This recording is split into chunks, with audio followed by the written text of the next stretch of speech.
Ниските температури ја стабилизираа состојбата со вирусните инфекции. На детското оделение во Штип нема зголемена фреквенција на дечиња со одредени компликации од настинка и бронхопневмонии. Најчесто се јавуваат заради погачена температура, затната носе, подкашлување или пак се јавуваат како резултат на компликации од ваквите настинки со инфекции на долните респираторни патишта, односно со бронхопневмонии или обструктивни бронхити.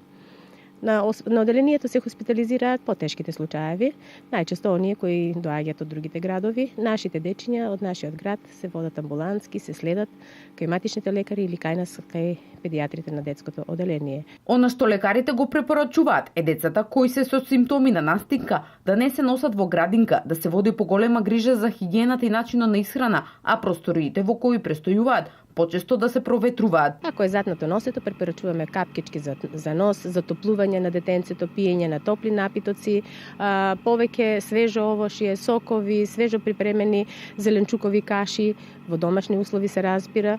Меѓутоа, посебно апелирам до родителите веднаш да не се посегнува по шишенце со антибиотик, бидејќи тоа доаѓа веќе само тогаш кога е неопходно и кога се јавува компликација од една вирусна инфекција, затоа што антибиотиците се оние кои не делуваат врз вирусните инфекции, а најчесто во прв период, во првите неколку денови од појавата на симптомите, тоа се вирусни инфекции на горните дишни патишта. До сега во источниот регион нема регистрирано заболени од грип. Грипот е акутно респираторно заболување предизвикано од различни типови на вирусот на грипот А, Б и С. Вирусот А предизвикува епидемии. За вирусот Б епидемиите не се карактеристични, но болеста може да се прошири во една или во неколку држави. Вирусот С предизвикува ограничени заболувања.